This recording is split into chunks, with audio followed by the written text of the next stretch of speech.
ఇప్పుడు పారిపోవడానిక ఎన్నాళ్ళు ఇక్కడ ఉన్నది? ప్రమాదం వస్తున్నప్పుడు పారిపోక తప్పదు. నేను అలా చేయలేను. పోనీ రణవీర్ సాయం అడుగుదామా? రణవీర్ ఏం చేస్తాడు? ఫోన్ చేసి విషయం చెప్పు. తనేమైనా చెయ్యొచ్చు కదా. సరే చెయ్యి.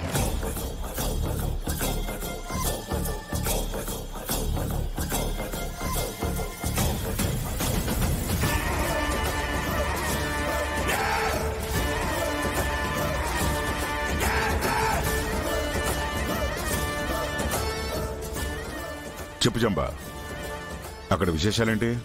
దీపావళి ఎలా జరిగింది? ఇక్కడ దీపావళి జరగలేదు, కథాకళి జరిగింది. ఏం జరిగింది? బాగి కట్టుకున్న చీరకి మనోహరి ఏదో రసాయనం పూసి బాగి మంటల్లో కాలి బూడిదవ్వాలని పథకం వేసింది. కానీ అది బెడిసి కొట్టింది. ఎప్పుడు జరిగేది అదే కదా. ఆ తలతెక్క మనోహరి ఏదో దిక్కుమాలని ప్లాన్ వేస్తుంది. అదేమో అనుకోకుండా రివర్స్ అవుతుంది. కొన్ని రోజులుగా ఆ ఇంట్లో అదే జరుగుతుంది. అలాంటివి ఎన్ని జరిగినా మనోహరికి బుద్ధుండదు, సిగ్గురాదు. కానీ ఇప్పుడు మనోహరి చిక్కుల్లో పడింది. బాగి చీరని అమరేంద్ర ఫోరెన్సిక్ ల్యాబ్కు పంపించాడు. మిలిటరీ వాడితే పెట్టుకుంటే అలాగే ఉంటుంది. ఫోరెన్సిక్ ల్యాబ్ లో నిజం బయటపడిందంటే మనోహరి ప్రమాదంలో పడుతుంది. పడని, అయితే నాకేంటి? అదేంటి రణవీర్ అలా అంటావు? ఎంతైనా మనోహరి నీ మాజీ భార్య కదా. ఆ ఫీలింగ్ నాకైతే లేదు, తనకైతే అస్సలు లేదు. మనోహర్ని కాపాడు రణవీర్. ఎలాగైనా ఈ గండం నుంచి గట్టెక్కించు. నా వల్ల కాదు. అమరేంద్రతో పెట్టుకోవటం అంటే చావుతో పెట్టుకోవటం అని నాకు బాగా అర్థమైంది. అలా అనకు రణవీర్, ఈ ఒక్కసారికి కాపాడు. ఇందులో నేను తలదొరచనమ్మా, నా తల పోగొట్టుకోలేను. అయినా ఈ ప్లాను నన్ను అడిగేశారా ఏంటి? అమరేంద్ర జోలికి వెళ్లొద్దని చిలక్క చెప్పినట్టు చెప్పాను ఆ మనోహరికి. తను నా మాటల్ని అస్సలు కేర్ చేయలేదు. పంతాలకో పట్టింపులకో ఇది సమయం కాదు రణవీర్. మనోహర్ని నీ మాజీ భార్యగా కాకపోయినా నీ స్నేహితురాలుగా అయినా చూసి కాపాడు. తన స్నేహానికి కూడా విలువివ్వదు. సొంత స్నేహితురాల్ని చంపేసింది. అలాంటి దాన్ని అస్సలు నమ్మకూడదు. అదో పెద్ద కంత్రి, కన్నింగ్, తడిగుడ్డుతో గొంతు కోసే కసాయి. దాని పక్కనుంటే నువ్వు కూడా పోతావు చంబా.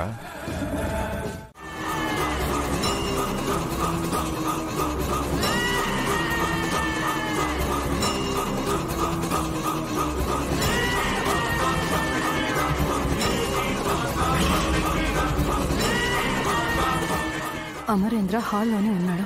ఆ గుమ్మంలో నుంచి మనం బయటికి వెళ్ళలేం. పైకి వెళ్ళి అటు నుంచి ఏదో ఒకలాగా వెళ్ళిపోదాం. రా.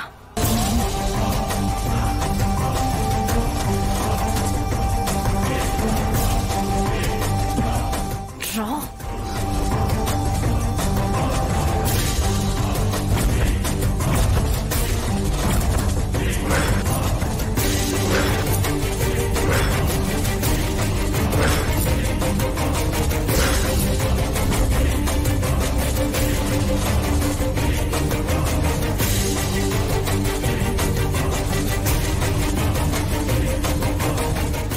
ఆకాకు, నేను వెళ్ళి తీసుకొస్తాను.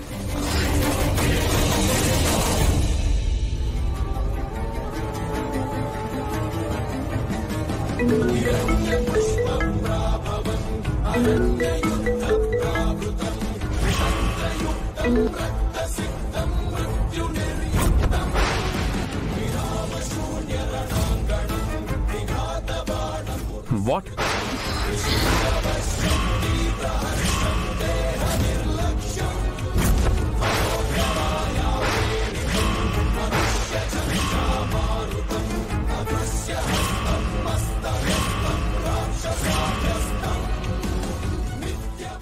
సరే, నేను చూసుకుంటాను. అయిపోయింది. అమరేంద్రకు అంతా తెలిసిపోయింది. ఇక నన్ను బ్రతకనివ్వడం. రండి రండి, వచ్చేయండి. రా.